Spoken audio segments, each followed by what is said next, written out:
Or Jeff, did you want to start? Sure. Well, I'll just do a little quick thing, if that's all right. So again, thank you to our PTO for hosting this.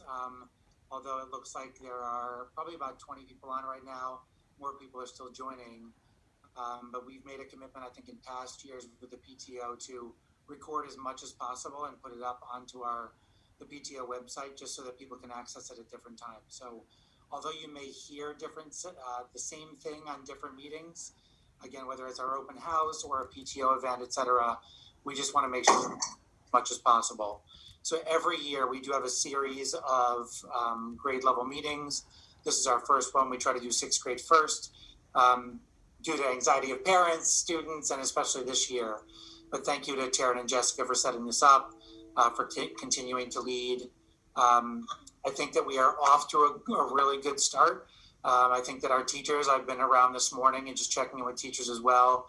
I think that, if we were to go back a month and say, where do you think you'll be a month from now? I don't know if we could have predicted that teachers would be this malleable to learning. Our students would be this good about coming in and reporting symptoms and, all that kind of stuff, and filling out the screener every day. Again, our welcome and leaving each day is I think getting better and better. So again, thank you to all the parents who are supporting us in those consistent, hopefully you're reading them as improvements as we are.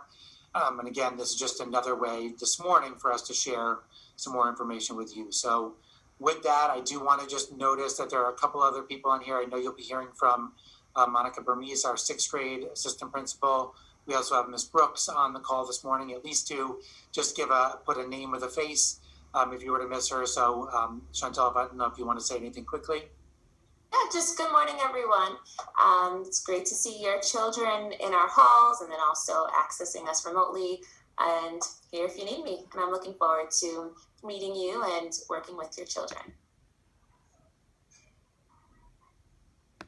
All right, so I don't know if you froze, I froze, I have no idea. So let me just, looks like we're frozen a little bit. Jen, if you can hear me, please feel free to start.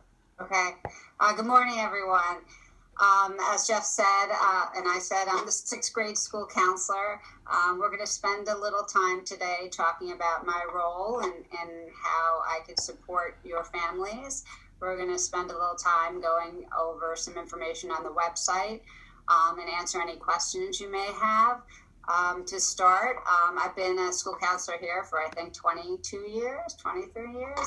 And this is a year like no other, but our goals remain very clear in our looking to support students social and emotionally, particularly in these times. What I like about my role is I stay with the kids for 3 years and get to know them over the course of 3 years. While I may not be someone they see day to day like their teachers, I, look to get to know them and help them transition from year to year. I start off by scheduling the kids each year. So if there's any scheduling questions, that's something I can help out with. I also meet and collaborate with teachers and other staff. Monica and I work with the sixth grade primarily, and teachers have team meetings each day, and we spend time talking with the teachers, seeing how students are adjusting and their transition. This is a huge transition this year. I've been visiting the students in lunch in the last couple of weeks to get to know them, and I will be continuing to do that throughout the next couple of weeks because frankly it's the best opportunity to connect with them. We're trying to figure out how to access kids and how to implement the programs and the things we do normally, and for my role, trying to adjust and figure out how to connect has been interesting. I am always awed by students and their resilience. I was in a class yesterday saying, as they're eating lunch in their classrooms, as opposed to being outside running around for recess, which would be typical of just how their ability to adapt and, to any environment. And I was really happy to see in asking questions about how they're enjoying the middle school, the majority of the kids are really enjoying themselves despite some really, challenging conditions. So again, it speaks to this age and their ability to adapt. Middle school is a tremendous time of growth and development. You'll see when your kids, and if you have older kids, but I have a 9th grader and a 12th grader, the way they come in 6th grade compared to the way they leave in 8th grade is such a time of growth and development. And it's what I love most about my job. So as I was saying, I do meet with the teachers once a week. We talk about students. We identify students who might be struggling more than others. And I am here as a resource to you and your families. I encourage you to reach out if your child is having a difficult time adjusting. I would happy to talk with them and check in with them. I was telling students in classes, it's different this year. Typically we'd send passes and I'd connect with kids individually or in groups at the beginning of the year. So that connection will be more likely an email. I've been sending an email through Schoology to ask kids, make appointments with kids. Feel free to reach out to me or have your child reach out to me. I've had some students do that, just saying they'd like to speak, and we could set up a Zoom time. Wednesdays are a great time. I'm very cognizant of them not missing class at the beginning, especially with the adjustment. Whereas, typically it takes a couple of weeks to adjust to school. This is taking a lot longer, only being here a couple days or being fully remote. So I want to give them time to acclimate to finding their way. They've articulated that, one of the biggest stressors is just, finding their way through the building and their classes. So I want to give them that time, but please reach out to me and I would be happy to connect with you or your child, immediately. So please do that. The other thing I wanted to say is our counseling staff. We have 3 guidance counselors, and we each work in a particular grade. And as I said, we follow students for the 3 years. We also have a full-time social worker, Ray DeStefan, and psychologist, Madison Lee, who are really helpful, and we collaborate with them. They see some building level students as well as some counseling through special education. So we do have a full staff that supports students in that way. And we know, especially starting off this year and with distance learning, and last year, the social emotional needs of our students are really paramount. And I know I keep saying that, but it is. So that's kind of a little bit about me. The other things that as guidance counselor we do throughout the year, I will be we do programs typically in classes and figuring out how to do that throughout the year. We do scheduling presentations year to year. We also look to focus we do different programs. And, in 6th grade, we really try to focus on students, learning about who they are as not only learners, as communicators, learning about strengths and weaknesses. We've done about their character strengths and what are their strengths and how could they capitalize on them and what are their areas of growth. So there's different programs we do throughout the year. I just wanted to say also a little bit about distance learning.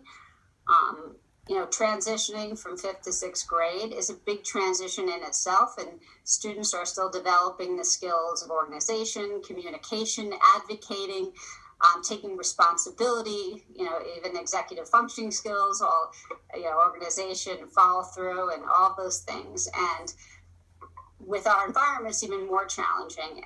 And at home, I just encourage you to reach out if you need some support in structuring. Like routine is very important for students. I can't, stress enough that of setting up a good routine that mirrors their school day, and doing that on Wednesdays as much as possible, and just starting the day with a good breakfast, keeping things normalized each day, and the technology piece. I'm hoping that you all have. It was a challenging beginning with things working and working consistently. And I hope things have improved for everybody in that respect, but there's still, it's a work in progress as we go along, and continue to communicate and reach out. And we're doing the best we can to adapt and to meet the needs of an ever changing and evolving time. So, I mean, that encapsulates my role. I might have missed something. I'm happy to answer questions. And again, I just want to say that, I'm here, I'm available. I'm figuring out how to adjust my role in these times and be able to connect and be available for students, but being aware of the constraints and just the needs that they're presenting with. So that's it for me for right now, and we'll have questions, and I will move on in the PowerPoint to the website. And maybe Monica could take over at this point. Sure. Hi, everyone. Just to start, I'm Monica Bermiss. I'm the assistant principal here at John Jay Middle School. I've been working in this district, I guess, for about, I think this is my 13th year. I started out at one of the elementary schools, so I am very familiar with sending fifth graders up to the middle school and all of the feelings, understanding all of the feelings parents have when that happens, and the differences between elementary and middle school, and there are many differences. What I generally tell parents each year is that when your child comes home at middle school and says that something is happening, and you say, "Oh, how could that be? That's so different from elementary school." It really could be. So communication between staff and home is really important, so that you can find out that information to see if actually what your child is saying is accurate. Because many times it is. It just is so different between elementary school and middle school that it doesn't even seem like it could be true, and yet it is. So just wanted to review. I know some of you might have been part of the presentation at Parent Night the other evening, but there are some really important ways to communicate via our website. So I wanted to run some of those through with you. Jen, I might just end up sharing my own screen and using, if that's okay.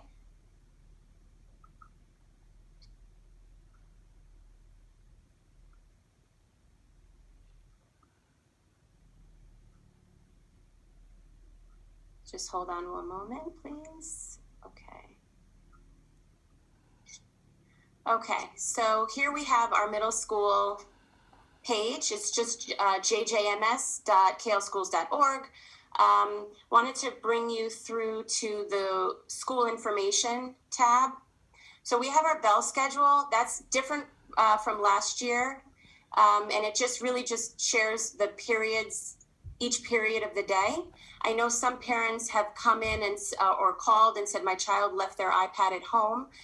You can certainly drop that off at any point in the day, but you'd have an opportunity to look to see what periods, maybe your child may not need it first period, and you have some time just to get it in. We are asking all of the children to charge their iPads at night and then put them in their book bags in the morning so that they can come to school prepared with a charged iPad. But just in case you can drop it off if for some reason it's forgotten. That hasn't really happened a lot, but I just wanted to let you know. And if for some reason you aren't able to do that, that is okay. Your child may not have an iPad for the day. And, the teacher will work it out with your child, and that might support your child remembering to put it in their bag the next day. So either way, we are just working things out this year, and we're taking things as they come, and we're making sure that when we approach any student that is struggling or is having any concern, we take the approach of, it's really going to be okay, and we'll figure it out. Moving over to departments, that's where you'll see the counseling center, where there's information there. Mrs. Mary Canova or Mrs. Amy DeCrenza, if you ever needed to call the counseling center, you will get one of them, and they will absolutely send a message to Jen Makover. They can also send messages to myself or Mr. Swiatowicz if necessary. So just please know that on our website in Departments tab, there's information that you can find related to contacts. Just wanted to go over food services. Right now, food services is providing food for all students for free. So please set up your account. It has all of the information as to when you need to place the order for the week. So please just read through this material. It would be the Sunday before the week begins. But right now, as you can see, the food is at no charge. So it's an opportunity for your child to taste some of the foods that we have at school. So just wanted to point that out to you. This then takes us back to the Katona website. So I'm going to go back into schools.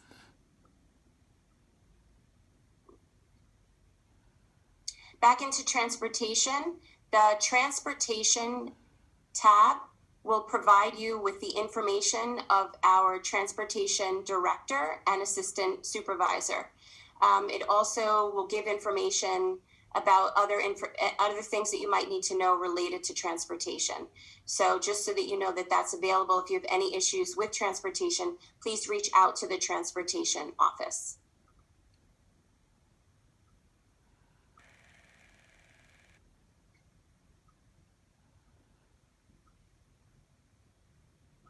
Okay, then I wanted to just move into Schoology. So many of you probably have already seen the Schoology presentation, but if not, you're welcome to click play here, and it's an hour presentation. You could probably speed it up over certain parts and re-listen to certain parts that you're interested in hearing more about. But within Schoology, you can also send, your child is communicating with their teachers there. Parent communication with the classroom teacher is really important and valuable. Each teacher will do things just a little bit differently. They all have a different flavor. So it's important to know from your child's teacher the way that they would like things submitted, and all of that information should be found within the Schoology course for your teacher.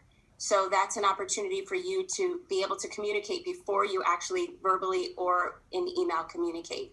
It also has the information of your teacher's email address so that you can reach out to your teacher. In 6th grade and 7th grade, we have something called teams. So within a team, you'll have a teacher that is a team leader. So teachers, you might hear teachers referring to, I'm the team leader. The team leader on a team would provide information for the group of students that are within that team. In addition, they may be your reach out if you would like to set up a time to meet with your teachers.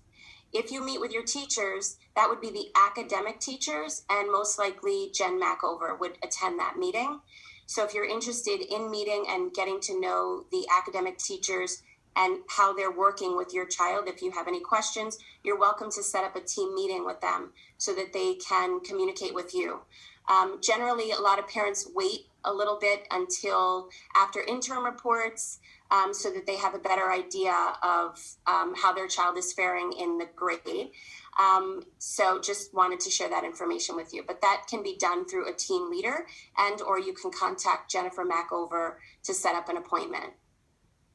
Lastly, I just wanted to show you something that we showed the parents at the evening night.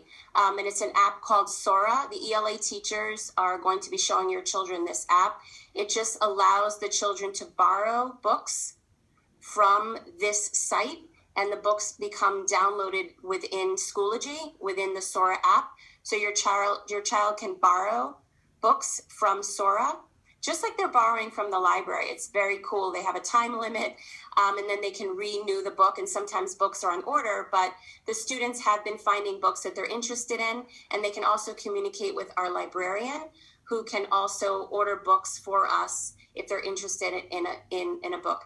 In addition, they have audiobooks on there. If your child likes to listen to audiobooks, that's an opportunity as well. So that's really what I wanted to share for you regarding the website, and also just a little bit about teams and how to communicate with the team teachers.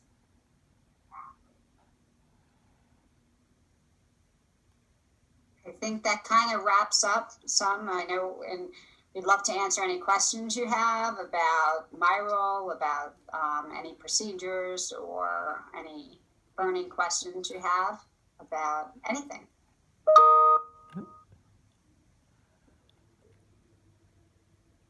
I have a quick question. I know that all the teachers posted videos for curriculum night. Do you know how long those are going to be up for parents to view?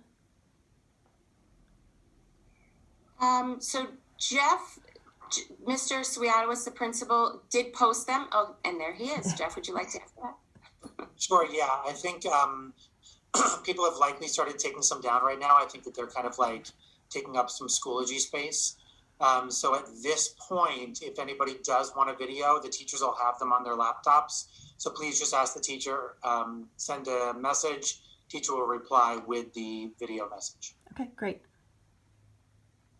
And they do encourage, even I'm learning something today with what Monica's saying of, going on Schoology if you haven't already, and really, as Monica said, really seeing what the teacher system is, and so it's a learning curve, but understanding that is just really important. I'm someone who's not, so crazy in the tech area. It's not a skill of mine, but in learning that, it really empowers you to understand what the expectations are. And we're still talking about 6th graders, 11-year-olds, 10, who really need some of that, external support. And then that communication and that taking responsibility, we're helping students learn those skills. And if they don't understand something, have a question, it's a great opportunity to encourage them to reach out to their teacher, write an email, what they've tried to do, what trouble they're having, so they begin to build those connections with their teachers, myself, if they have questions or issues. And obviously, there's been a lot of glitches, and there will, some of which are out of our control, but reassuring them that we're here to help them, that we all are trying to figure this out together, and to please let us know how their experiences are, so we can support them. And just speaking a little more to that, going back to that Sora app that I showed you earlier, the ELA teachers are beginning to have students gather an independent reading book and ways to respond to that independent reading book. If the internet does go out, that your child will have like a backup plan, rather than feeling that stress of, I can't get on, that we've seen that stress, we've seen the teacher's stress related to that. So we are working on the Wednesdays to begin to develop those plan Bs so that a child can say, okay, I've tried 2 times, 3 times, but now what I'm going to do is I'm going to go into, and whatever that is that the teacher has set up, so that the child is doing work that is appropriate and that is helpful to moving them forward. So just so you know that is in the works on our end, and also to reduce stress on your end and your child's end when they're home. I just wanted to add also, I mentioned about going into lunches to meet and introduce myself and talk about my role. And I'm hoping to set up for students who are all remote. We had a meeting, Monica and I enjoyed getting to know some kids last week, and lunchtime is the most accessible time right now. So it's just taking a while, but I'd love to have more opportunities to connect with kids virtually at lunch or making appointments, the students that are all remote as well. So one of the questions we did ask them was, like, what are you eating? And let's see your dog. Or if they have one, we have a lot of Corona dogs in the community. And then in addition, just asking them how they're spending some of their time when they have free time, which is lunch. Asking them if they go out. A lot of students shared with us that after school hours, they take family walks with their new pet, which was just really nice to hear. And we find that, the students in school are saying the same thing. So, if we look at any of the positive in any of this, what I am hearing a lot of is that families are spending a lot of time with each other, doing things together. And that's really, the students really smile when they share that, which is wonderful. Oh, and lastly, but their extra help began yesterday. And so just wanted to highlight that on Wednesdays, all the teachers are available for extra help. And they can access their links through Schoology. I want to speak out of turn, that's different for each team, but I had gone into one team's and it was the same way to access their classes on Schoology. And students will have to decide or prioritize. They could, in sixth grade, since there's teams, they could reach out to either their ELA social studies teacher for the period, if that's where the need is most, or reach out science and math, or spend time in both for the hour. I have a quick question about if a student has a scheduled doctor's or dentist appointment when they are remote. How do I contact a teacher, or do I go through attendance in terms of they're going to miss a certain section of a Zoom or a class? How does that work this year? Yeah, so you will, so same way it has worked, please call the attendance line. We Okay. are tracking students that are attending both in person and online. We're continuing again to kind of like fine tune what all of that looks like, but we do want to make sure that we do have documentation for attendance purposes for students attending online as well. So again, we're trying to continue to make sure that everybody understands how important school is, especially as a difference compared to last spring, and that attendance, having your camera on, participating, etc., are all expectations that we have as a school for students. So if you're not going to be there, you will be marked absent. So please call ahead of time or send an email to our attendance people to let them know. Okay, thank you.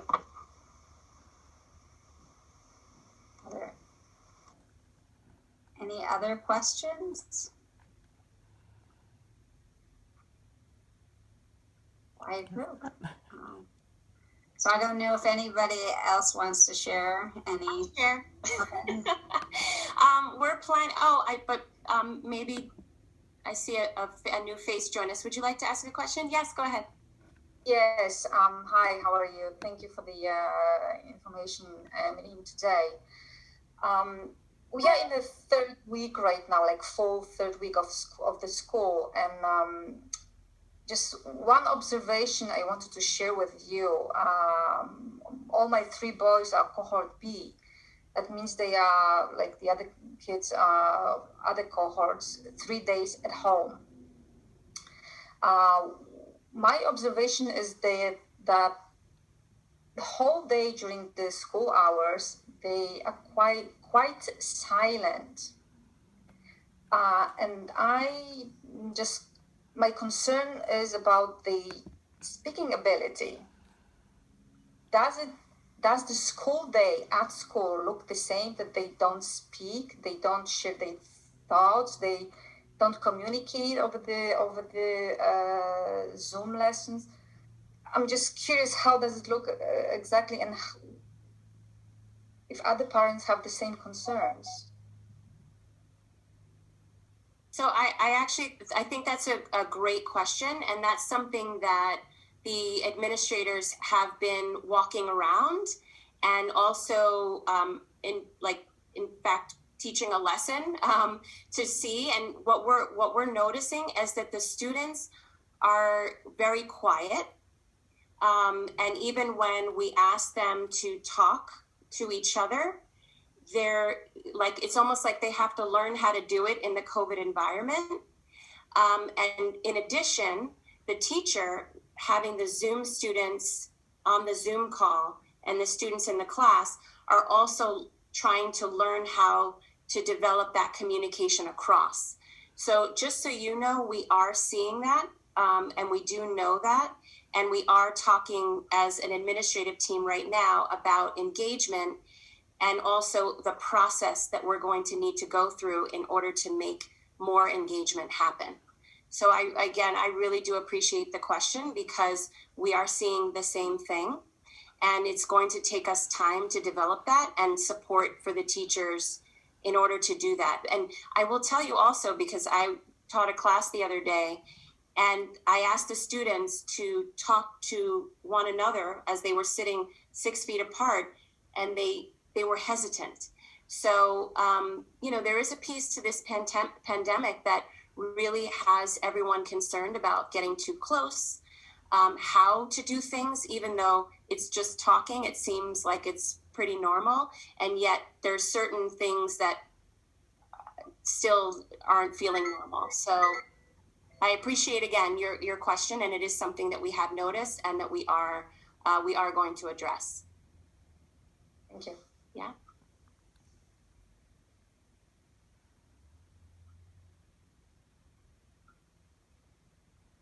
Anybody have any other questions or would like to add something? So we're planning a spirit week coming up in a couple of weeks. So probably we're going to have some dress up activities. We're trying again, how to socialize with the 6 feet apart and the masks on, but that is in the works. So just so you're aware, you should probably be receiving an email about the list of the week, and we'll try to do some special activities in there, just so that, again, to try, we're here and yet it's just not normal. So we're trying to, we had this plan since last year. So we're going to just go with it, and it'll look a little bit different. But the idea is to just help the students feel like there are good, happy things going on in here during the school day. I have a quick question. I just realized the carrying the bag to and from school, it seems to be an issue that my kids keep on saying. They actually weighed their bags yesterday, told me it was 17 pounds. So I don't know how it's 17 pounds or whatever they said, but it is heavy. Yes. So we do know that students have a really hard time, especially 6th graders, knowing what they should bring to school and what they shouldn't bring to school, because they're so worried that they won't have something. So that's our first challenge. While teachers are telling students, you don't need this, you don't need that, they continue to bring them back and forth each day. And if I could add along with that, one of the questions from one of the meetings that we were in, the parent asked about school supplies. Do we need all of these school supplies now that we're using the technology? So, we will continue to talk to teachers about telling students what they need to bring and what they don't need to bring to school. You might want to go through their bag and see, ask them, do you really need this? They'll probably say yes. But we'll continue as teachers to work on letting them know what the routines are and what they'll need and what they won't need. Ms. Bermiss, I know that you and Ms. Brooks created some videos. So I don't know if either of you want to talk about that. We did share a video with students about kind of how to pack a backpack and what to put in there, etc. So do you want to talk about what was in that video? Sure. So you should have access to that video still. It came out during those opening days, and you should have received a hyperdoc for one of the days. And it's called How to Pack a Backpack. But in it included the iPad that should definitely be secured in a Ziploc bag, the notebook or binder that they do need for their team, a folder, so that way they just have whatever papers that they may need. Always some kind of headphone, whether it's an AirPod, headphones, whatever, but something so they can access the volume on their device, their pencils, pens, and an independent reading book is the major tools that they'll need. Depending on their class, they may need a textbook or a workbook or a packet, depending on what their teachers have assigned. But we have definitely asked, just asked our staff to just remind students of what they do need. And that's in a water bottle that is not this size, but one that is 16 ounces, 12 ounces. We do have water filling stations located throughout the school that they can always fill up. So they do not need the large water bottles, and that helps reduce the weight of their backpack. Oh, and just 2 straps, not the 1 strap ones, but 2 straps just to help maintain, a healthy posture and keep the core tight. And we are suggesting the bag around the iPad just because we're carrying lunches, water bottles, etc. So just an extra layer of protection for the iPad itself. And as Ms. Bermiss mentioned, we do offer free lunch for all students. And so sometimes the lunch box or whatever you're packing for lunch can take up space and weight in the backpack. So do know that that they always have an option to get lunch in school. If you pre-order it, it'll be delivered to them, and that's just one less thing to worry about carrying. And I think in general, I've been hearing that compared to the elementary school, the food's really good here. So, and the kids, they're enjoying that. I have to say, I enjoyed the food at the elementary school as well. So I think we just have more variety. I have another question.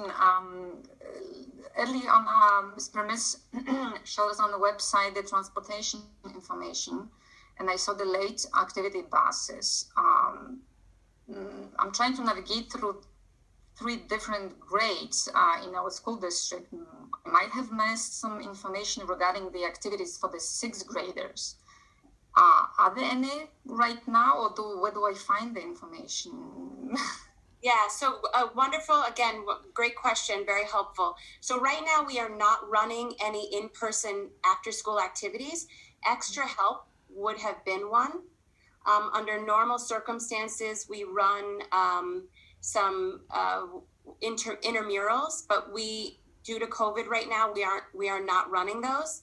But that information is there for when we do begin. We are hoping to begin, but that really is all dependent on the numbers and everything moving forward. So at this point, there are no after-school activities. When they begin, Mr. Swiatowicz will absolutely send out communication via ConnectEd, letting everyone know that they are beginning, and we in the school will begin to promote them because we know how important after-school activities are for children. So we will promote them when and if we can begin. Yeah, so just so everyone understands the process, we did look at all of the activities that we list every year, and we decided, could we run it in like our current circumstances or not? We did have to make some adjustments, minor adjustments to what it looks like, because it does have to be remote at least to start the year where we are currently. So now we've posted those positions, people are starting to apply for them. And so now we have to identify that, and then we will share that with everybody in our community. No sports neither right now, correct? Mm-hmm. Okay. No, as a district, we are running varsity sports.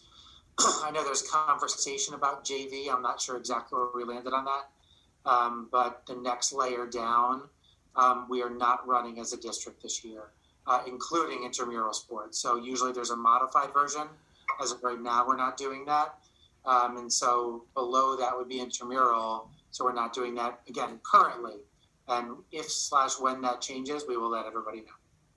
Because as Ms. Bermiss said, it's just such an important part of our culture, feeling part of the community, especially now that half of faces are covered.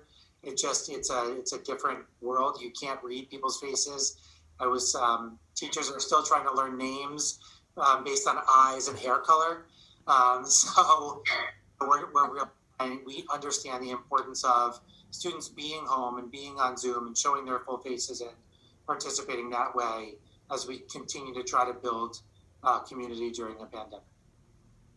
And with just after-school activities, you can look out for student council starting midpoint this month, Science Olympiads, which is a science competition. So we prepare students to compete, and this year be virtually.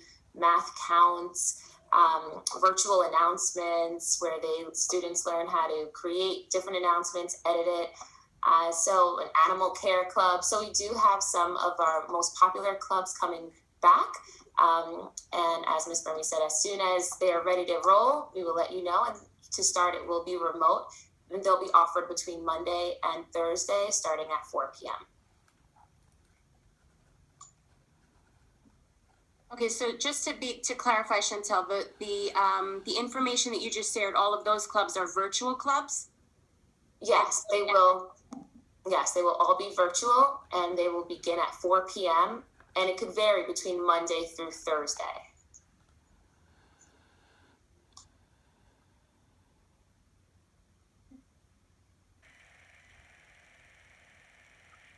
Any other questions?